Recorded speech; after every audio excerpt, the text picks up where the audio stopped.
आकाशवाणी दिल्ली प्रस्तुत करता है मतदाता जागरूकता पर विशेष फोन इन कार्यक्रम। लोकतंत्र का राज है वोट, जनता की आवाज है वोट, जिसकी धुन पे गिर के जनगण, वो जादू का साज है वोट, ready to vote। नमस्कार, हमारे आज के इस विशेष फोन इन कार्यक्रम में आप सभी का हार्दिक अभिनंदन है। 18वीं लोकसभा चुनावों के हम बहुत करीब हैं। चुनावी प्रक्रिया शुरू हो चुकी है और इस दौरान चुनाव आयोग की बहुत बड़ी जिम्मेदारी है भारत जैसे विशाल लोकतांत्रिक देश में चुनाव की व्यवस्था करना और उम्मीदवारों द्वारा खर्चे को मॉनिटर भी करना।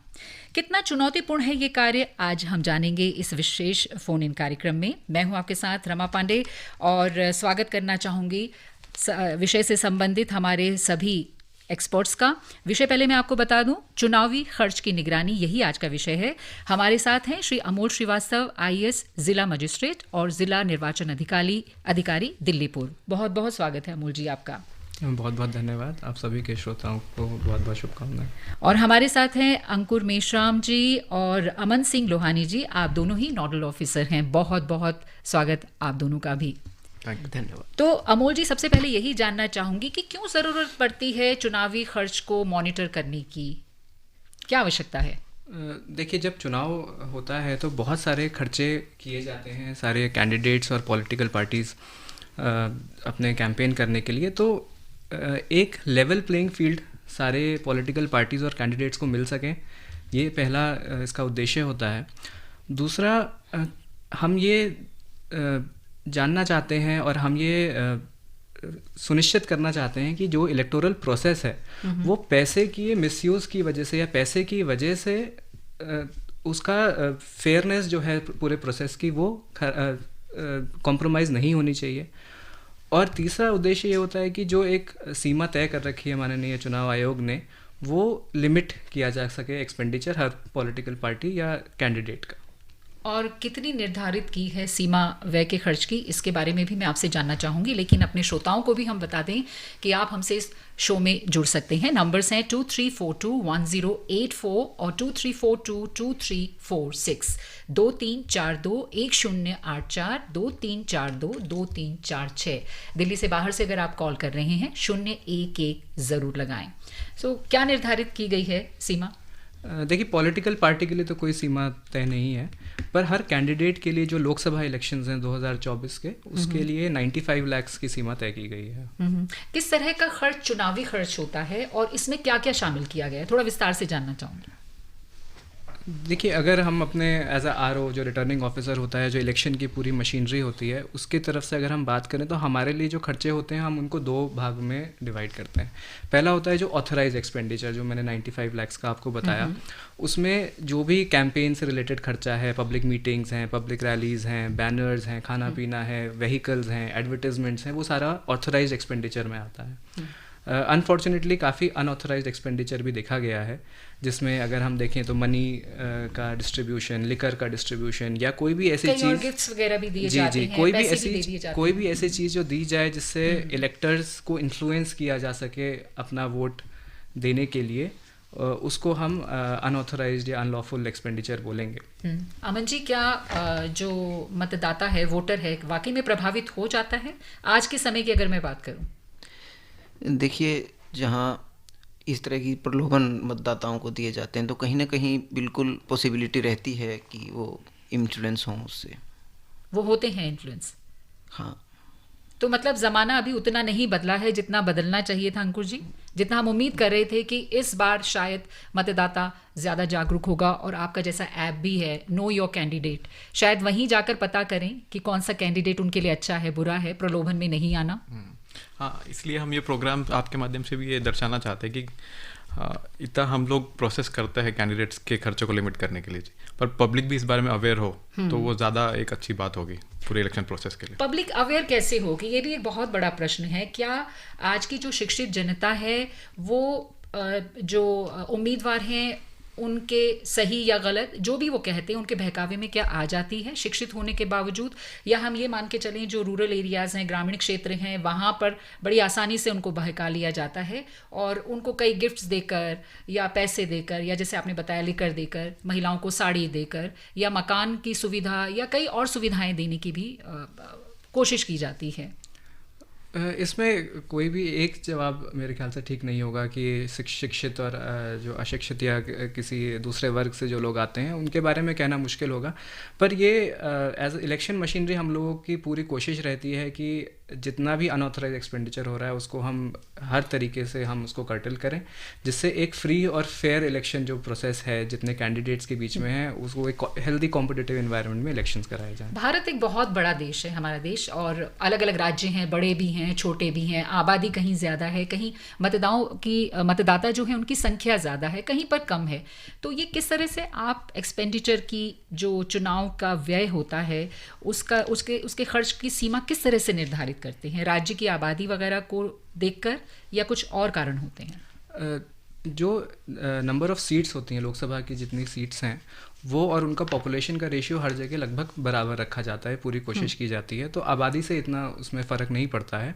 पर अगर हम किसी एक क्षेत्र की बात करें, फिज़िकल लोकेशन की बात करें, तो जैसे ही इलेक्शन अनाउंस होते हैं, जैसे इस बार 16 मार्च को इलेक्शन अनाउंस हुए, विद इन 3 डेज़ 72 आवर्स के अंदर जितने भी डिस्ट्रिक्ट इलेक्शन ऑफिसर्स जो जिला अधिकारी होते हैं वो अपने एरिया के जितनी पॉलिटिकल पार्टीज़ हैं उनके साथ एक मीटिंग करते हैं, जिसमें उनके कैंपेन और पब्लिक रैलीज़ में जो भी चीज़ें यूज़ होती हैं उनका छोटी छोटी चीज़ों का भी रेट तय किया जाता है विद इन 3 डेज़। अच्छा। और इसमें सारी पॉलिटिकल पार्टीज़ की सहमति रहती है और जो हमारी इलेक्शन की जो टीम होती है उनके सुपरविजन में इसको एक रेट फिक्स किया जाता है और वो नोटिफाई कर दिया जाता है। तो जो भी खर्चे होते हैं वो उस रेट्स के हिसाब से रिकॉर्ड किए जाते हैं। कौन सी ऐसी छोटी छोटी या बड़ी बड़ी चीज़ें हैं जिनके खर्चे निर्धारित कर दिए जाते हैं? ये मैं आपसे जानूंगी, लेकिन हमारे साथ कुछ श्रोता भी इस प्रोग्राम में जुड़ रहे हैं, उनसे बात कर लेते हैं। हेलो जी नमस्कार। नमस्कार, बहुत बहुत स्वागत है आपका। जी मैं सबको नमस्कार करता हूं। मैंने पिछले हफ्ते भी आपने बुलाया था, आपका साधुवाद है आप लोगों को कि आप लोग रेगुलर इसके ऊपर कार्यक्रम कर रहे हैं। जी जी जी, और अभी तो रेगुलर होना भी पड़ेगा जी। मैंने पिछली बार भी एक सवाल पूछा था, उसका उन्होंने जवाब नहीं दिया ढंग से मेरे को। आपका नाम जानना चाहूंगी और कहाँ से बोल रहे हैं? राजीव अग्रवाल है, चांदनी चौक से बात कर रहा हूँ। जी राजीव जी, मैं दोबारा अपना सवाल पूछता हूँ। अभी मैंने किसी दल का नाम नहीं लूंगा मैं, लगभग मार्च के पहले हफ्ते में दिल्ली के 2 प्रमुख दलों ने अपने अपने प्रत्याशी घोषित कर दिए हैं। जिस दिन से उनकी घोषणा हुई है उस दिन से उनके कार्यक्रम लगातार चल रहे हैं और वो उनके सोशल मीडिया हैंडल्स पे दिखाई दे रहे हैं। वो पार्टी का कार्यक्रम नहीं हो रहा है। पिछली बार उन्होंने मुझसे कहा कि ये पार्टी का खर्चे में जाना चाहिए, पार्टी का कार्यक्रम नहीं हो रहा है, वो प्रत्याशियों का कार्यक्रम हो रहा है। अलग अलग तरह से उनके कार्यक्रम आयोजित हो रहे हैं, जगह जगह वो लोग आ रहे हैं, जा रहे हैं। सबने अपने शरीर के ऊपर अपना चुनाव चिन्ह लगा रखा है।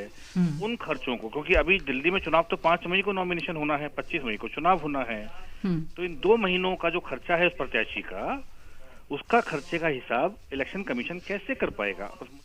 जी अंकुर जी, मैं शायद अभी कुछ देर पहले यही पूछ रही थी कि आज का जो मतदाता है कितना जागरूक है, और हमारे जो ये मतदाता हैं राजीव जी, ये अक्सर देखा गया है कि उम्मीदवार का तो खर्चा निर्धारित कर दिया गया है, लेकिन जो भयंकर खर्चा है जो 4 से 5 गुना 6 गुना भी ऊपर चले जाता है वो पार्टीज करती हैं, राजनीतिक दल करते हैं।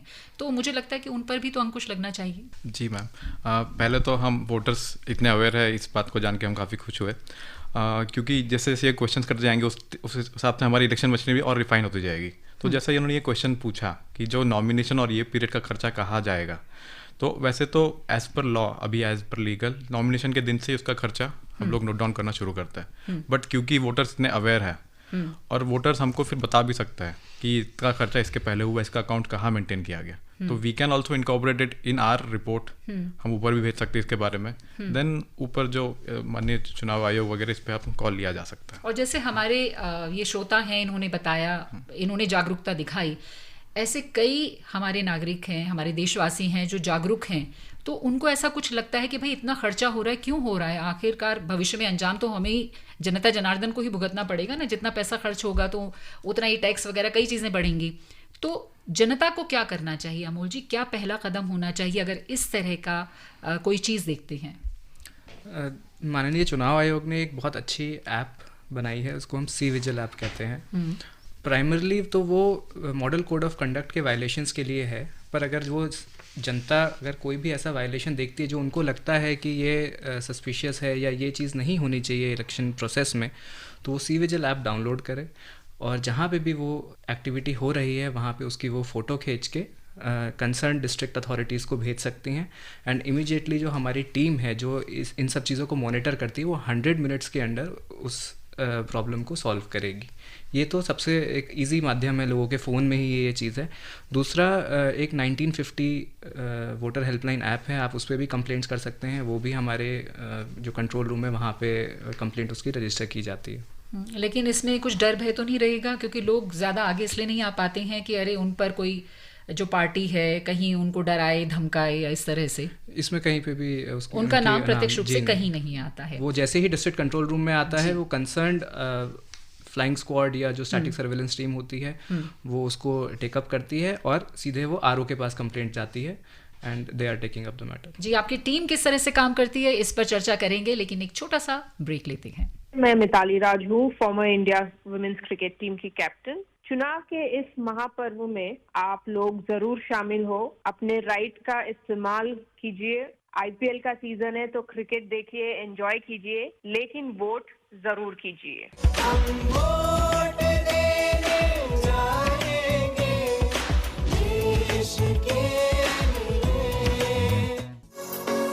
आप सुन रहे हैं मतदाता जागरूकता पर विशेष फोन इन कार्यक्रम।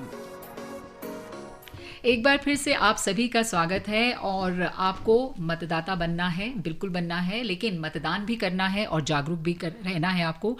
सी विजिल ऐप है, 100 मिनट में यहाँ पर आपकी कंप्लेंट में काम हो जाता है। इसके अलावा 1950 कंप्लेंट इस नंबर पर आप कॉल कर सकते हैं। ऐप है ये, और कोई भी आपकी शिकायत है दर्ज कराइए, ज़रूर उसका निवारण किया जाएगा। आज के फ़ोन इन का विषय है चुनावी खर्च की निगरानी। हमारे साथ स्टूडियो में हैं श्री अमोल श्रीवास्तव जी, IAS, जिला मजिस्ट्रेट और जिला निर्वाचन अधिकारी दिल्ली पूर्व, और साथ में हैं नोडल ऑफिसर अंकुर मेश्राम जी और अमन सिंह लोहानी जी, आप दोनों ही नोडल ऑफिसर हैं।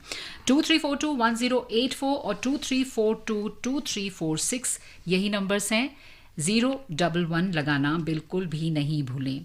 किस तरह से मॉनिटरिंग होती है, क्या मैकेनिज्म होता है, किस तरह से पैनी दृष्टि आपकी रहती है? मतदाता को तो अवेयर करना ही है, लेकिन आप लोग किस तरह से कार्य करते हैं?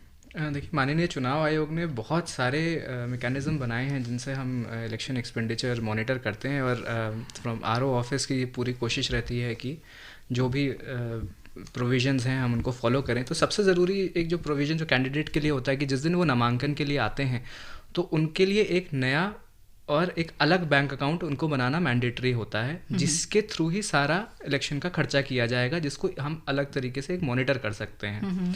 उसके अलावा माननीय चुनाव आयोग द्वारा एक एक्सपेंडिचर ऑब्जर्वर, जो बहुत एक सीनियर अधिकारी होते हैं, उनको नियुक्त किया जाता है। वो बाहर से आते हैं एक न्यूट्रलिटी के लिए, और वो सारे कैंडिडेट्स के एक्सपेंडिचर को मॉनिटर करते हैं। उनके असिस्टेंस के लिए असिस्टेंट एक्सपेंडिचर ऑब्जर्वर्स होते हैं, अकाउंटिंग टीम्स होती हैं, जो जितने भी कैंडिडेट्स हैं उनके खर्चे को वो रिकॉर्ड करती हैं।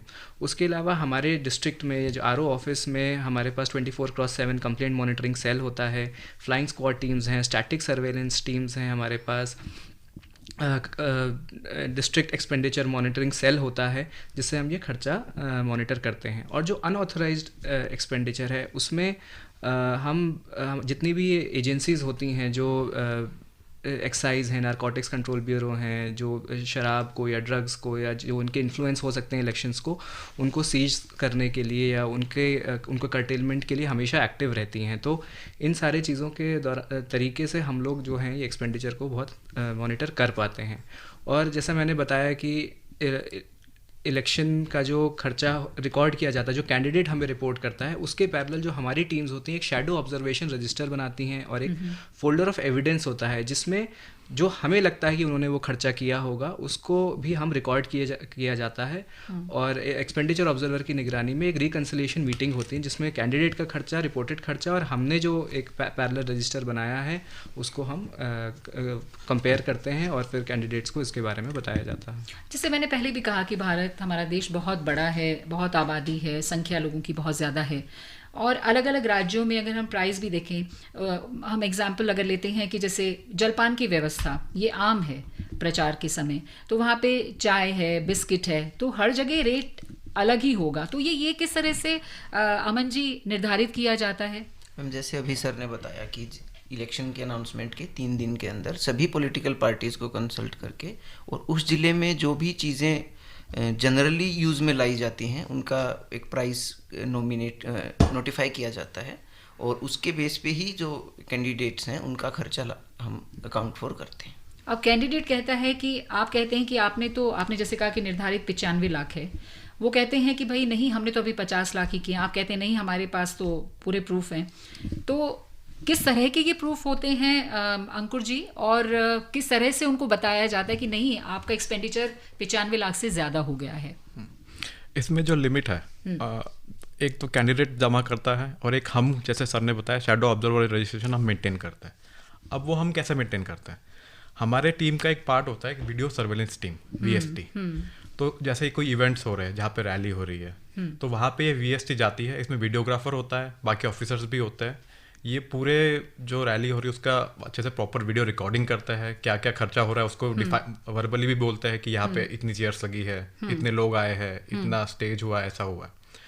ये जब वीडियो सर्वेलेंस टीम वापस ऑफिस आती है, एक VVT होती है हमारी टीम, वीडियो व्यूइंग टीम, वो ये CD में जो भी खर्चे हुए हैं वो वीडियो देख के एक जो रेट्स नोटिफाई हुए हैं उसके हिसाब से पूरा खर्चा निकालती है कि ये रैली में इतना हुआ है खर्चा एज पर नोटिफाइड रेट्स। तो ये इससे हमारा शैडो ऑब्जर्वेशन रजिस्टर बन जाता है। अब जो कैंडिडेट का रजिस्टर है और जो हमारे पास रजिस्टर है, इसका रिकन्सिलेशन भी होता है अंडर एक्सपेंडिचर ऑब्जर्वर। इसके लिए 3 अपॉर्चुनिटी दी जाती है ड्यूरिंग द इलेक्शन प्रोसेस। ये रेगुलरली चलता रहता है ताकि ऐसा ना हो कि एंड में जाके जो ये आप कह रहे हैं कि कैंडिडेट ऐसा बोल दे और ये ऐसा बोल दे। तो वी गिव अपॉर्चुनिटी, उनको अपॉर्चुनिटी देते हैं कि हमारा खर्चे में ऐसा है तो अब अपना भी मॉडिफाई कर लीजिए या वो ऐसा। अगर ये सब करने के बाद जब इलेक्शन प्रोसेस खत्म होती है तो 30 दिन का टाइम होता है जब कैंडिडेट अपना फाइनल रजिस्टर RO ऑफिस में जमा करता है। इसकी भी अगर वो 30 दिन के अंदर जमा नहीं करता है तो इसकी भी एक्शन लिया जाता है। He can be barred for election 3 साल के लिए। अच्छा, 3 साल के लिए काफ़ी एक हैवी पेनल्टी हो जाती है। ये पहले भी ऐसा हो चुका है कई बार। जी, बड़े बड़े नेताओं के साथ। हाँ, तो अगर फिर भी वो नहीं मानता है कि उसने खर्चा जो दिखाया और हमने जो नोट किया उसमें वेरिएशन है, तो देन हम हमारे रिपोर्ट के साथ और हमारी जो टेप्स वेब्स बने हुए हैं और हमारे रेट्स के साथ हम लोग ECI में जमा करा देते हैं। फिर बाद में ECI के टेक एक्शन ऑन दैट। तो अगर आप कितने समय वहाँ रहते हैं? अगर रैली से पहले या रैली के बाद अच्छा खासा खर्चा किया जाए तो क्या वो भी आपके संज्ञान में आ जाता है? नहीं, जैसे रैली की भी परमिशन हम RO ऑफिस से ही होती है, तो उसमें टाइम डिफाइंड होता है कि इतने से इतना वो खर्चा होता है। कई बार ये भी देखा गया है कि किसी और के नाम से खर्चा कर दिया जाता है। हाँ, उम्मीदवार के नाम से ना करके किसी और के नाम से खर्चा कर दिया गया, तो वो पता ही नहीं चलता। वो पता नहीं। इसमें मैं एक बड़े इंटरेस्टिंग सा एक केस में बताना चाहूँगा। अगर कहीं शादी हो रही है, वहाँ पे गैदरिंग है 200-300 लोगों की, अब समझो कैंडिडेट वो रिश्तेदार में है, अब कैंडिडेट वो शादी में जाता है, अब वहाँ खाना पीना सब बट रहा है, आप वो खर्चा किस में जोड़ेंगे? जी। तो अगर कैंडिडेट वहाँ पे जाके प्रचार अगर बोल भी दे कि मुझे वोट कीजिए, तो वो वी कैन उसको हम काउंट कर सकते हैं कि इलेक्शन प्रोसेस है, तो उसका खर्चा पूरी उसके इसमें अकाउंट में जुड़ जाएगा। पर अगर वो एज एक पर्सनल रिश्तेदार में जा रहा है और बस लोगों से मिल रहा है, तो that can not be counted in this election expenditure. तो ये जी। अमोल जी, अगर एक उम्मीदवार के बारे में कोई भी एक नागरिक जानना चाहे कि भाई किस तरह से मुझे पता चलेगा कि ये कितना एक्सपेंडिचर कर रहे हैं, जैसे अभी हमारे एक श्रोता आए राजीव जी, उन्होंने हमें आके बताया, बहुत से लोग हैं ऐसी जनता जनार्दन जो जानना चाहती है कि मेरे इलाके से अगर ये उम्मीदवार खड़े हो रही हैं तो क्या पैसा खर्च कर रहे हैं, प्रलोभन तो नहीं दे रहे लोग, क्योंकि अब लोग मुझे लगता है बहुत जागरूक हैं, सोच समझकर ही मतदान वो करते हैं। तो ऐसे में क्या कोई ऐप है या कोई ऐसा रास्ता है जहां से पता किया जा सके? देखिए, इसमें 2 चीज़ें हैं। सबसे पहला तो जब कैंडिडेट नामांकन के लिए आते हैं तो उनको अपना एक एफिडेविट देना होता है जिसमें उनके पास क्या क्या उनकी चल और अचल संपत्ति है उसका उनको ब्यौरा देना होता है। और जब वो उनका नामांकन हम ले लेते हैं तो फिर अपने हमारे नोटिस बोर्ड पे उसकी कॉपी लगाई जाती है एफिडेविट की, और जो RO की वेबसाइट होती है उसमें भी इसको अपलोड किया जाता है, तो उससे आपके कैंडिडेट का बैकग्राउंड आपको पता चल सकता है। इसी के लिए माननीय चुनाव आयोग ने एक ऐप भी बनाई है, नो योर कैंडिडेट, तो उसमें सारी कैंडिडेट के बैकग्राउंड डिटेल्स अवेलेबल रहती हैं। तो ये बात तो हो गई उनके बैकग्राउंड की। अब अगर हम बात करें कि वो कितना खर्चा कर रहे हैं अपने इलेक्शन कैंपेनिंग पे, तो जो हमारी रिकन्सिलेशन मीटिंग्स होती हैं या जहाँ पे हम ये एक्सपेंडिचर उनके जो रजिस्टर को मॉनिटर करते हैं, तो उसमें पब्लिक अलाउड होती है, वो आके ऑब्जर्व कर सकती है कि कैसे ये किया जा रहा है। उसके अलावा अगर वो उस रजिस्टर की कॉपी भी अगर वो चाहते हैं तो आरओ ऑफिस में वो अप्लाई कर सकते हैं और एक मामूली सा शुल्क देके वो उसकी एक कॉपी अपने पास ले सकते हैं और वो जान सकते हैं कि उनके कैंडिडेट ने अभी तक कितना खर्चा किया है। जी, अगर हम भारत की तरफ देखें तो कैशलेस व्यवस्था की तरफ बहुत तेज़ी से बढ़ रहा है, तो डिजिटल तरीके से अगर भुगतान करना एक बहुत बड़ा ऑप्शन बन सकता है क्या इस तरह के खर्चों पे अंकुश लगाने के लिए? हम डिजिटल इकोनॉमी की तरफ आगे बढ़ रहे हैं एंड बहुत हम प्रोग्रेस कर चुके हैं। तो जो चुनौतियां एक पूरी तरीके से डिजिटल इकोनॉमी में शिफ्ट होने में आ रही हैं, वो चुनौतियां इलेक्शन में भी आती हैं। और इस बार जब हम लोग रेट्स नोटिफाई कर रहे थे पॉलिटिकल पार्टीज़ के साथ, तो बहुत सारे ऐसे खर्चे जो पहले कैश में होते थे उसको हमने अब एग्जैक्टली ऑनलाइन पेमेंट्स के थ्रू, जैसे फ़ोन के बिल्स हो गए, इंटरनेट के बिल्स हो गए, वो अब हम ऑनलाइन जो उनकी रिसीट्स आती हैं उनके थ्रू ही अब उनको मॉनिटर किया जाता है। और अगर इस दिशा में हम एज अ इकोनॉमी आगे बढ़ते हैं और फिर इलेक्शन कमीशन जो है अगर वो भी कोई स्टेप्स उठाते हैं, तो ये हम सब के लिए बहुत इफ़ेक्टिव रहेगा मॉनिटर करने के लिए। और जो हम ये अनऑथोराइज एक्सपेंडिचर की हम बात कर रहे हैं उस पर भी हम बिल्कुल रोक लगा सकेंगे। जी, लेकिन जहाँ पैसों का लेखा जोखा ही नहीं है, जैसे मैंने कई बार देखा है कि ऐसे मतलब कलाकारों को लाया जाता है, बड़े भी होते हैं छोटे भी होते हैं, उम्मीदवार लाते हैं, उनसे प्रोग्राम्स वगैरह कराते हैं और वहाँ पर उनको कैश में पेमेंट होती है। तो ये पता लगाना तो आपके लिए भी बहुत बड़ी चुनौती है कि खर्चा आखिरकार हुआ कितना, क्योंकि वो दे रहे हैं 1 लाख, आपको बता रहे हैं 20,000। जैसे हम लोग जो रेट्स नोटिफाई करते हैं, समझो कोई चीज़ छूट भी गई है, तो देन अगेन विथ ऑल, मतलब हम सभी पॉलिटिकल पार्टीज़ को बुला के एक सहमति से इसका भी हम रेट डिफाइन कर सकते हैं कि मिनिमम इतना ही होगा, क्योंकि सभी पॉलिटिकल पार्टी साथ में है, तो एक जुल करके वो एवरेज आ ही जाता है कि अगर मैं उसका खर्चा कम बताऊँ तो दूसरा पार्टी वाला ही बोल देगा कि नहीं इतना तो होता नहीं, इससे ज़्यादा होता है। पर कुछ लोग तो ये भी कहते हैं ना कि देखिए ये जो सिंगर है ये तो मेरा दोस्त है, उसने फ्री में मेरे लिए काम किया। फ्री में तो क्या, हमको तो अकाउंट करना है, तो हम तो खर्चे के हिसाब से ही चलेंगे। अगर आप फ्री में हुआ है या ना हुआ है, हम तो खर्चा जोड़ेंगे। जी, खर्चा ज़रूर जोड़ा जाएगा और हमें बतौर मतदाता बहुत बहुत जागरूक होना है। हमें जानना है हमारा उम्मीदवार कैसा है, क्या कार्य कर रहा है, कहीं प्रलोभन तो नहीं दे रहा। इसी बीच हमारे साथ एक और श्रोता जुड़ गए हैं, उनसे बात करते हैं। हेलो। हाँ, नमस्ते मैम। नमस्कार। मैं विपिन बात कर रहा हूँ, विपिन कटारे, मध्य प्रदेश सागर से। जी विपिन जी, बताइए, स्वागत है कार्यक्रम में आपका। जी मैम, मैंने 2 लाइनें लिखी, पहले मैं सुना दूं, फिर वो आपको सवाल भी पूछ लूंगा। मैंने 2 लाइनें लिखी थी। जी जरूर सुनाइए। जी, आओ आज कुछ विशेष किया जाए, मतदान करने का सभी को उपदेश दिया जाए। आओ आज कुछ विशेष किया जाए, मतदान करने का सभी को उपदेश दिया जाए। पैसा तोहफा कुछ भी नहीं है कबूल, जनता द्वारा प्रत्याशी को है निर्देश दिया जाए। बहुत बढ़िया विपिन जी, आपने तो मतलब ये पूरे प्रोग्राम का ही सार सुना दिया हमें। जी थैंक यू मैम। और मेरे 2 सवाल हैं। पहला सवाल में था कि जैसे कोई प्रत्याशी अगर मतदाता कर्ता को कोई अगर तोहफा या कुछ भी चीज अगर ऐसी देते हैं उपहार, तो प्रत्याशी की तो गलती है क्या?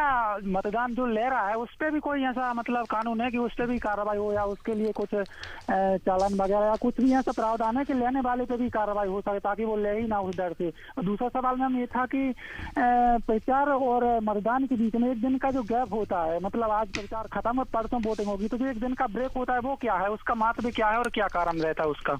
जी अमोल जी, मतलब ये तो कह रहे हैं कि मतदाता जो है उन पर भी कार्रवाई होनी चाहिए, और मेरे को लगता है बहुत अच्छी बात कही है इन्होंने। देखिए, जो भी ये प्रलोभन की हम बात कर रहे हैं उसको हम अनड्यू इन्फ्लुएंस या ब्राइबरी मानेंगे, जो कि रिप्रेजेंटेशन ऑफ पीपल एक्ट में तो है ही, ये एक जुर्म है। इनफैक्ट ब्राइबरी तो एक हमारे जो इंडियन पीनल कोड है उसमें भी एक बहुत बड़ा जुर्म है, अपराध है। जी। तो ये तो ब्राइबरी का ऑफेंस माना जाएगा इस चीज़ को। तो जो ब्राइबरी के लिए जो पीनल प्रोविजंस हैं वही इसमें एप्लीकेबल रहेंगे। जी, और उन्होंने कहा है कि चुनाव प्रचार और मतदान में 1 दिन का ब्रेक लिया जाता है, तो ये जानना चाहते हैं कि क्यों लिया जाता है ये ब्रेक? एक दिन, एक 48 आवर्स का ब्रेक होता है। 48 आवर्स का। मैं इस चर्चा को जारी रखूंगी। एक श्रोता हमारे साथ और जुड़ गए हैं। हेलो। नमस्कार जी, राजेंद्र बोल। बहुत बहुत स्वागत है राजेंद्र जी, कहाँ से बोल रहे हैं? हिसार हरियाणा से। जी, स्वागत है आपका, पूछिए। मेरा आपसे ये पूछना था जी, जैसे प्रदूषण का भी क्या ख्याल रखा जाता है? जैसे कोई खाने पीने की चीज प्लास्टिक का जैसे यूज होता है, और भी मतलब काफी चीजें यूज होती है, इसका बारे में भी आयोग ये भी ध्यान रखता है। नमस्कार जी जी, वो जानना चाह रहे हैं कि जब रैलियां होती हैं, पोस्टर्स तो आपने लगवा दिए या झंडे वगैरह लेकर निकल गए, लेकिन उसकी साफ सफाई का कौन ध्यान रखेगा? उसका तो जनता जनार्दन को ही एक तरह से खामियाजा भुगतना पड़ता है। बाकी इतनी जनसभाएं हो रही हैं तो बहुत सारे जो गाड़ियां हैं प्रचार प्रसार में काम में ली जाती हैं, तो उससे भी तो प्रदूषण फैल रहा है। उसमें क्या करना चाहिए? जी जी, ये भी मैं आपसे पूछूंगी, माफ़ी चाहूँगी। बहुत सारे कॉलर्स जुड़ रहे हैं, उनसे भी बात कर लेते हैं। हेलो जी, नमस्कार। नमस्कार रमा पांडे जी, आपको भी और जो आए हैं उनको भी नमस्कार करता हूँ। बहुत बहुत नमस्कार। सबसे पहले मैं आकाशवाणी से प्रार्थना करता हूँ कि पहले भी चीफ इलेक्शन कमिश्नर जो हैं ओम प्रकाश जी आते रहे हैं, तो एक बार हमारे chief election commissioner Rajiv Kumar ji को भी बुलाया जाए आकाशवाणी में, तो बड़ा अच्छा रहेगा। जी जी, जरूर आएंगे। वो समय समय पे हम कार्यक्रम कर रहे हैं और अब तो हर हफ्ते ही कार्यक्रम हो रहे हैं, तो वो जरूर आएंगे। जी, अब मेरे 2 क्वेश्चन है। पहला क्वेश्चन ये है कि प्रत्याशियों का जो खर्चा है वो तो खैर ठीक बात है, करना चाहिए, लेकिन एक आम पब्लिक है, अभी जैसे कि मद्रास में हुआ 70,000 रुपए लेके जा रहा था, उसको पकड़ लिया।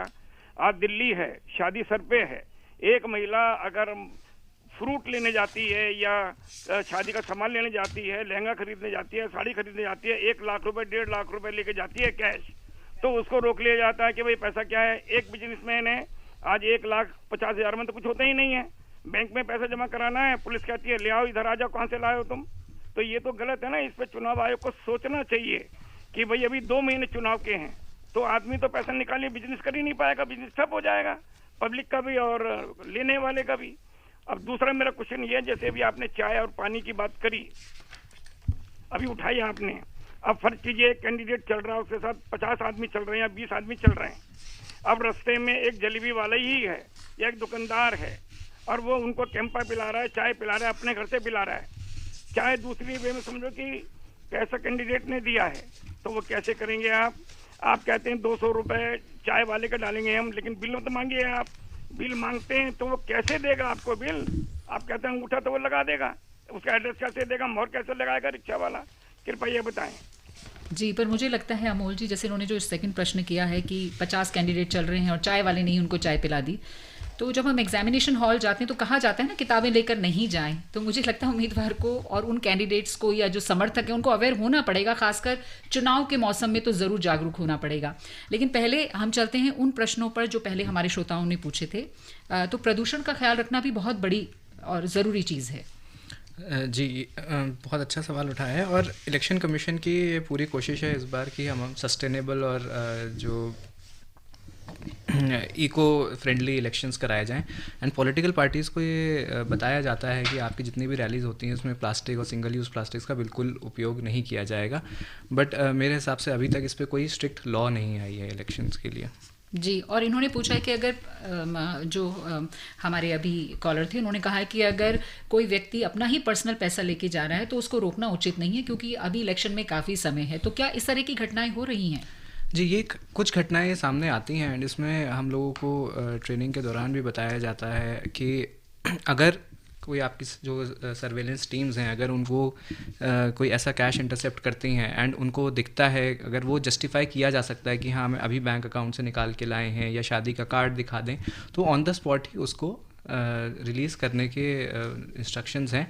अगर स्टैटिक जो सर्वेलेंस टीम है या जो इंटरसेप्टर्स हैं अगर उनको ये वो समझ में आ जाता है कि it's a genuine case, in case अगर वो नहीं होता है तो एस्केलेट करके डिस्ट्रिक्ट लेवल पे आता है और वहाँ पे एक डिस्ट्रिक्ट लेवल ग्रीवेंस कमेटी होती है, उसमें वो चीज़ें सॉल्व करी जा सकती हैं। बट अगर 10 लाख से ऊपर कैश पाया गया तो ये कहीं से भी जेन्युइन कैश नहीं माना जाएगा। और आजकल तो कार्ड्स वगैरह लेकर ही ज़्यादातर लोग निकलते हैं। जी, अगर 10 लाख से ऊपर कैश पाया जाता है तो वो इनकम टैक्स डिपार्टमेंट के परव्यू में आ जाता है एंड इमीडिएटली फिर उस पर एक्शन लिया जाता है। उम्मीदवार निकल रहे हैं, उनके साथ 50 समर्थक हैं और कोई चाय वाला उनको चाय पिला देता है, तो इसको किस तरह से लेंगे आप? देखिए, हम लोग जैसे कोई निकल रहा है और गर्मी बहुत है, किसी ने पानी उनको पिला दिया, उसी तरह से चाय पिला दी, कोल्ड ड्रिंक पिला दी। देखिए, हर चीज़ को हम इलेक्शन के पॉइंट ऑफ व्यू से नहीं देख सकते हैं। अगर हम जब वो परमिशन लेते हैं किसी रैली की कि ये चुनाव के लिए ही ये चीज़ करी जा रही है, तो उसका एक्सपेंडिचर हम बिल्कुल अच्छी तरीके से मॉनिटर करते हैं। बट अब ये छोटे जो खर्चे हैं इसको पहले ये जानना पड़ेगा कि ये क्या इलेक्शंस पे इसका प्रभाव पड़ेगा या नहीं पड़ेगा। तो इसके लिए फिर आगे और भी हमको, जैसे अंकुर जी ने पहले बताया कि इलेक्शन मशीनरी को और रिफाइन करना पड़ेगा इसके लिए। और अगर लगता है कि ऐसे जैसे हमारे इतने जागरूक जो जनता है अगर वो और ऐसे सवाल उठाएंगे तो डेफिनेटली इस पे भी बहुत क्लियर गाइडलाइंस आ जाएंगी। और शायद उधर ये भी देखना होगा कि जो चाय पिलाने वाले उनकी कितनी सामर्थ्य है, क्या 50 लोगों को वो चाय पिला रहे हैं तो उतना सामर्थ्य वो रखते हैं या नहीं रखते हैं, और उससे इलेक्शन के आउटकम पे क्या असर पड़ेगा। जी, हमारे साथ एक और कॉलर जुड़ गए हैं। हेलो, नमस्कार मैम। नमस्कार, स्वागत है। GS चट्ठा बोल रहा हूँ। हमारे जो एक्सपर्ट आए हुए हैं सर को, उनको भी नमस्कार। नमस्कार चड्ढा जी, कहाँ से बोल रहे हैं आप? मैं सुभाष नगर नई दिल्ली 27 से बोल रहा हूँ जी, बताइए। 5वीं बार कॉल कटी है मेरी। जी बताइए। हाँ, मेरा क्वेश्चन ये है कि 95 लाख की लिमिट तो आपने बता दी, लेकिन जो पार्टियां अपने पोलिंग एजेंट पूल के अंदर, पोलिंग बूथ के अंदर और बाहर अपने एजेंट नियुक्त करते हैं, उन पर जो खर्चा आता है उसको भी क्या 95 लाख में जोड़ा जाता है? जी बिल्कुल, जो भी खर्चा पार्टियां अपने पोलिंग एजेंट के ऊपर और बाहर जो पंडाल लगता है वोटर गाइडेंस के लिए, उसको हम बिल्कुल कैंडिडेट के 95 लाख की लिमिट में ऐड करते हैं। हमारे साथ एक और कॉलर। हेलो जी मैम, नमस्कार। नमस्कार मैम, मेरा क्वेश्चन है जी, आपका नाम जानना चाहूंगी। मैम, मैं गुरुनाथ बोल रहा हूँ। कहाँ से बोले गुरुनाथ जी? जी, मैं ठाणे महाराष्ट्र से बोल रहा हूँ। जी बताइए। मेरा क्वेश्चन है मैम, ये जो मतलब जो एक्सपेंडिचर मॉनिटरिंग करने का जो चुनाव आयोग ने जो मतलब एक नियम है, तो ये मतलब जैसे हम चुनावी क्षेत्र मेरा अभी भिवंडी है, तो भिवंडी में जो SDM का ऑफिस है वहाँ पे जो सेल बनाया गया है कि जो भी जितने भी उम्मीदवार है वो के उनको खर्चा बता रहा है। तो ये किस बात की गारंटी है, इस बात की गारंटी दे सकते हैं कि वो सही खर्चा मतलब कितना किया वो वहाँ पे मतलब बता सकता है। और जो 95 की जो लिमिटेशन रखी गई है, अगर 95 लाख जो उसके ऊपर जो खर्चा होता है तो चुनाव आयोग उम्मीदवार की मतलब क्या कार्रवाई कर सकता है? और जो मतलब इनकी कोई लिमिटेशन नहीं, पार्टी की कोई लिमिटेशन नहीं, तो वो अंदर से उम्मीदवार के लिए तो खर्चा करते होंगे ना, तो उसका हिसाब मतलब कैसे, जैसे बाहुबली उम्मीदवार होते हैं जी, वो अनाप शनाप खर्चा करते, पैसा बांटते, गिफ्ट बांटते, तो इन पे कैसी कार्रवाई हो सकती है? जी गुरुनाथ जी, बहुत बहुत शुक्रिया। ये प्रश्न हम पहले भी उठा चुके हैं इस कार्यक्रम में, इस पर हम बात करेंगे, लेकिन पहले एक और कॉलर हैं हमारे साथ, उनसे भी बातचीत हो जाए। हेलो, नमस्कार, स्वागत है। नमस्कार आप सबको। रघुविंदर सिंह बोल रहा हूँ नई दिल्ली से। जी रघुविंदर जी, बताइए। मेरा सवाल ये है मैडम कि ये जो पोस्टर और बैनर होते हैं इनकी क्या कोई लिमिट भी है? और दूसरा ये कि ये कहाँ लगाए जाएं, इसके बारे में कोई डायरेक्शन दी जाती है? क्योंकि कभी कभी ये देखने में आता है कि ये घरों के बाहर, व्हीकल्स के ऊपर, इवन ट्रैफिक सिग्नल्स के ऊपर ये चिपका देते हैं, तो क्या इस पे वॉच एंड वार्ड रखा जाता है? कृपया बताने का कष्ट करें। जी अमोल जी, मतलब पब्लिक का ध्यान रखना बहुत ज़रूरी है। उम्मीदवार कहीं भी पोस्टर या बैनर लगाएं, क्या बताया जाता है कि कहाँ लगने चाहिए? जी, फर्स्ट ऑफ ऑल जिस दिन इलेक्शन अनाउंस होते हैं उस दिन सेक्शन 127 जो है हमारा RPA का, उसके तहत एक नोटिस जारी किया जाता है सारे पब्लिशर्स को, पॉलिटिकल पार्टीज़ को, कि कोई भी अगर आप पैम्फलेट या पोस्टर छपवा रहे हैं तो उसमें पब्लिशर का नाम, एड्रेस, फ़ोन नंबर मैंडेटरी होना चाहिए, जिससे ट्रैक किया जा सके कि ये जो पोस्टर और बैनर है वो छपा है, जिससे उनका एक्सपेंडिचर भी रिकॉर्ड हो जाए और नंबर्स भी रिकॉर्ड कर सकें।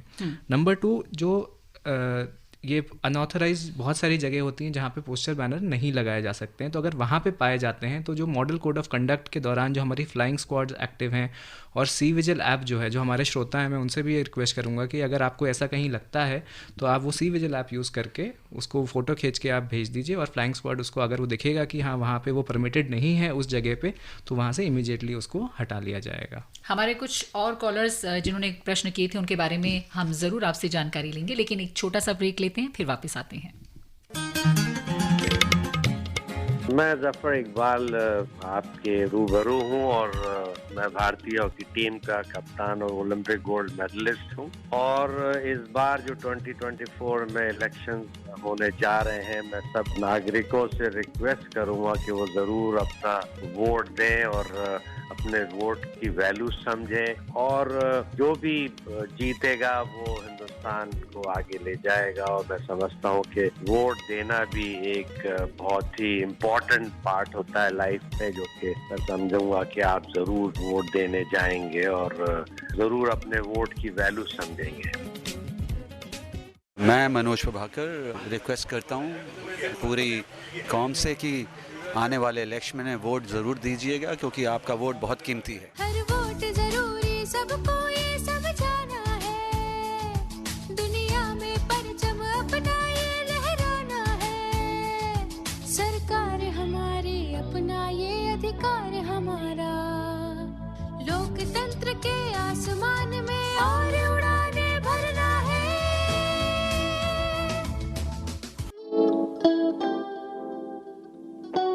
मैं अनिल चौधरी, इंटरनेशनल अंपायर, और आपने बहुत सारे मैचेस मुझे देखा होगा। मेरा आप सभी से अनुरोध है कि आप लोग सब वोट दें। अगर आप वोट नहीं डालते हैं तो फिर आपका शिकायत करने का हक भी नहीं है, और ये हमारी डेमोक्रेसी की स्ट्रेंथ है। हम सब लोगों को ये नहीं कि वोट के टाइम पे छुट्टी पे घूमने चले जाएं, सबको आके अपना वोट डालना चाहिए, हमारा अधिकार है। अधिकार ही नहीं, हमारा कर्तव्य है। मैं तो सबसे आपसे अनुरोध करूँगा, आएँ और जिस दिन वोट का जहाँ जिसका नंबर है वोट करें, और निडर होकर बिल्कुल अपने मन से वोट करें, आज़ाद मन से। ये बहुत ही ज़रूरी है देश की प्रोग्रेस के लिए। निरंतर चलना है, हर कदम बढ़ाना है, प्रजातंत्र सींचना है, अधिकार छीनना है। आकाशवाणी दिल्ली प्रस्तुत करता है मतदाता जागरूकता अभियान के अंतर्गत विशेष फोन इन कार्यक्रम हर बुधवार सुबह 10:10 पर, जिसमें आप चुनाव और मतदान के मुतालिक अपनी समस्या या जिज्ञासा को हमारे विशेषज्ञों से साझा कर सकते हैं। हमारे नंबर्स हैं 23421084 और 23422346। STD कोड है 011। आकाशवाणी के Indraprastha channel Akashvani gold, AIR live news 24/7 और न्यूज ऑन एयर ऐप पर इसे आप सुन सकते हैं हर बुधवार सुबह 10:10 पर। लोकतंत्र के इस महापर्व में आपके साथ है आकाशवाणी। हमारे इस विशेष फोन इन कार्यक्रम में आप सभी का एक बार फिर से स्वागत है। विषय है चुनावी खर्च की निगरानी, और हमारे साथ एक्सपर्ट्स हैं श्री अमोल श्रीवास्तव, IAS, जिला मजिस्ट्रेट और जिला निर्वाचन अधिकारी दिल्ली पूर्व। साथ में हैं नोडल ऑफिसर अंकुर मेश्राम जी और नोडल ऑफिसर अमन सिंह लोहान जी। बहुत बहुत स्वागत है आप सभी का एक बार फिर से। और हमारे साथ श्रोतागण भी जो हैं वो जुड़ रहे हैं, अपनी बात, अपने विचार हम तक पहुँचा रहे हैं। हेलो नमस्कार। नमस्कार मैडम, सभी को नमस्कार। मेरा बहुत बहुत स्वागत है आपका। नाम जानना चाहूंगी और कहाँ से बोल रहे हैं? मैं भूप सिंह राजपूत दिल्ली से बोल रहा हूँ, ब्लाइंड जी। मैं ये कुछ हटके मेरा प्रश्न है सर। जैसे मैं ये कह रहा हूँ कि लोकसभा के चुनाव में या लोकसभा में विधानसभाओं में महिलाओं के लिए और अनुसूचित जाति के लिए, अनुसूचित जनजाति के लिए सीटें आरक्षित होती हैं, क्या ब्लाइंड के लिए ऐसा नहीं हो सकता? ब्लाइंड क्वालिफाइड पड़ा है, उसके लिए महत्व नहीं है क्या? जी अमोल जी। जी, अभी तक तो इसमें कोई पॉलिसी, जो भारत का नागरिक है वो सभी महत्वपूर्ण है मेरे हिसाब से तो। जी, हर भारत के नागरिक को ये हक है इलेक्शंस लड़ने का। एंड अभी तक इस विषय में कोई पॉलिसी गाइडलाइन आई नहीं है। उम्मीद करते हैं, आपने अच्छा सवाल उठाया है तो ध्यान आकर्षित किया है, तो आगे डेफिनेटली इन सब चीज़ों पे आगे काम किया जाएगा। जी, हमारे साथ एक और श्रोता जुड़ चुके हैं। हेलो नमस्कार। हेलो, हाँ जी, हम आपको सुन पा रहे हैं। हाँ, ये कहना है जो आपका नाम जानना चाहूंगी और कहाँ से बोल रहे हैं? मेरा नाम मोहम्मद मंजूर है, पलाटपुर से बोल रहा हूँ, बवाना विधानसभा। जी मंजूर साहब बताइए। हम कह रहे जो इतने पैसे जो पकड़ाता है जो, तो क्या वो सरकार के खाते में जाता है फिर रिटर्न कर दिया जाता है? जी, इनकी भी चिंता अलग तरह की है कि वो पैसा जाता कहाँ पे है जो पकड़ा जाता है। जी, जो भी पैसा, यानी जो गिफ्ट्स दे रही हैं या जो भी नकदी अगर प्राप्त की जाए, कुछ भी सामान, मटेरियल, स्टफ जो चुनाव के दौरान बरामद किया जाता है, उसका क्या करते हैं आप लोग? जी अमन जी। इसमें जो इलेक्शन कमीशन ऑफ इंडिया है उनकी गाइडलाइंस हैं। अगर कोई बोनाफाइड कैश है जो कोई जेन्युइन इंसान अपने साथ किसी कार्य के लिए ले जा रहा था, तो अभी सर ने जैसे बताया उसको रिलीज़ करने का प्रावधान है, वो उन्हें वापस दे दिया जाता है। और अगर कोई भी एक्सेस में कैश या नारकोटिक्स या लीकर पकड़ा जाता है तो वो कंसर्न्ड एजेंसी उस पर एक्शन लेती है। लाइक अगर 10 लाख से ज़्यादा कैश है तो हम इन्फॉर्म करेंगे इनकम टैक्स डिपार्टमेंट को, लिकर है तो एक्साइज डिपार्टमेंट को, तो फिर वो अपने SOPs के हिसाब से उस कैश को ट्रीट करते हैं। और उम्मीदवार पर भी कुछ ना कुछ प्रावधान तो होगा, उन पर भी कार्रवाई की जाती होगी। उन पर भी वो जो रेलेवेंट सेक्शंस हैं, वेदर अगर वो ब्राइब कर रहे थे तो ब्राइबरी के अगेंस्ट, या करप्ट प्रैक्टिस जो है सेक्शन 123 उसके तहत उनके अगेंस्ट भी एक्शन लिया जाता है। अमोल जी, एक ज़माना था जब चुनाव प्रचार अलग तरीके से होता था, आज भी होता है लेकिन कम होता है। पहले भोपू बजता था, बड़ी बड़ी गाड़ियाँ आती थी, छोटे स्कूटर आते थे, साइकिल पर भी प्रचार प्रसार किया जाता था। लेकिन आज का जो ज़माना है, चुनाव प्रचार जो हो रहा है, कहीं ना कहीं सोशल मीडिया के माध्यम से भी बहुत बड़ी जगह लेता जा रहा है। यहाँ पर भी खर्च होता है, तो यहाँ पर खर्च की निगरानी करना मुझे लगता है आप लोगों के लिए काफ़ी चुनौतीपूर्ण होता होगा। जी, आजकल सबसे बड़ी चुनौती सोशल मीडिया मॉनिटरिंग करना है, क्योंकि आप इन जनरल भी देखें तो सोशल मीडिया पे बहुत ऐसी चीज़ें वायरल हो जाती हैं जिनका सत्यापन नहीं किया गया है, एंड उससे काफ़ी दिक्कतें आती हैं। जब तो अगर हम सिर्फ इलेक्शन कैंपेनिंग की बात करें तो बिल्कुल ऐसा है, पर जो हमारे जैसे जो मेजर यूट्यूब है, गूगल है, आपका फेसबुक है, तो अगर उनके थ्रू डायरेक्टली अगर कोई पॉलिटिकल पार्टी या कैंडिडेट अपना कैंपेन स्पॉन्सर कराते हैं तो उनके पास जो भी उनके पेमेंट्स होते हैं, कुछ पोर्टल्स बनाए गए हैं जैसे transparencyreport.com है, उस पर वो सारा खर्चा जो है वो गूगल और जो ये फेसबुक वेबसाइट्स हैं उन्होंने अपनी तरफ से ही एक ये दे रखा है कि हम सारा खर्चा ट्रांसपेरेंट रखेंगे। यहाँ पे ये चीज़ देखी जाती है कि अगर कोई यूट्यूबर है या कोई सोशल मीडिया इन्फ्लुएंसर है जो अपने अकाउंट से किसी भी कैंडिडेट को या पार्टी को प्रमोट करता है, तो उसको हम पॉलिटिकल पार्टी या कैंडिडेट के खर्चे में नहीं ऐड करते हैं। तो उसमें किस तरह से आप निगरानी रखते हैं? क्योंकि वो हो सकता है इनडायरेक्टली कर रहा हो, किसी का फोटो लगा दिया या किसी बात में उस उम्मीदवार के बारे में बता दिया, क्योंकि आज के जो यूट्यूबर्स हैं या इन्फ्लुएंसर्स हैं उनके मतलब 10-10 लाख 1-1 करोड़ तक उनके फॉलोअर्स हैं जी। ये बहुत एक आसान सा माध्यम बन जाता है उम्मीदवारों के लिए, अपने प्रचार के लिए, प्रसार के लिए। जी, ये अभी इस पे मॉनिटरिंग करना काफ़ी मुश्किल होता है, एंड जैसा मैंने बताया अगर उनके अपने सेल्फ अकाउंट से उन्होंने वो किया है तो इसको हम पॉलिटिकल पार्टी के खर्चे में नहीं मानेंगे। बट कहीं अगर किसी कंप्लेंट के द्वारा या हमारी जो मॉनिटरिंग मैकेनिज्म है उससे ये पता चल जाता है कि ये कैंडिडेट ने इनको पैसे दिए हैं इस चीज़ के लिए, तो फिर वो खर्चा जो है उसको हम ऐड कर लेते हैं। जल्दी से जानना चाहूँगी, हालांकि इस पर हम बात कर चुके हैं, लेकिन हमारे कॉलर थे गुरुनाथ जी, उन्होंने कहा था कि जो उम्मीदवार है उसका खर्चा तो लिमिट में आ गया, लेकिन जो पार्टी है उस पर भी अंकुश लगाना बहुत ज़रूरी है। देखिए, हमारा जो देश है वो पार्टी बेस्ड पॉलिटिकल सिस्टम पे काम करता है, एंड अगर कोई ऐसा कैंपेन हो रहा है जहाँ पे पार्टी के रिप्रेजेंटेटिव्स हैं तो वो खर्चा जो है वो पॉलिटिकल पार्टी के खर्चे में ऐड होता है। बट अगर उसी कैंपेन में या उसी इवेंट में अगर कैंडिडेट वहाँ पे आ जाते हैं तो वो कैंडिडेट के खर्चे में ऐड हो जाता है।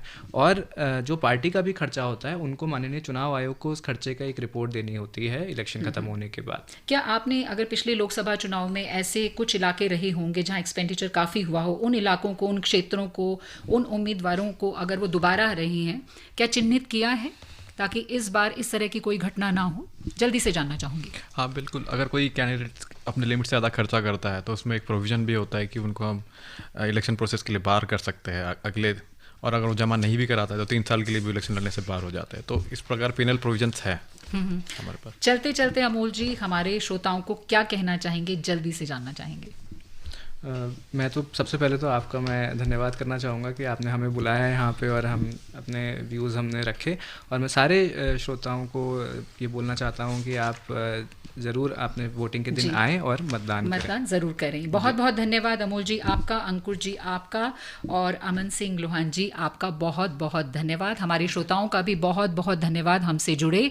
मैं रमा पांडे इसी के साथ आपसे आज्ञा लेना चाहूँगी, अनुमति लेना चाहूँगी। आकाशवाणी के माध्यम से ये कार्यक्रम आप तक पहुँचा और इस कार्यक्रम के प्रस्तुतकर्ता थे श्री महेंद्र सिंह लालसा जी। अभी आप सुन रहे थे मतदाता जागरूकता पर विशेष फोन इन कार्यक्रम।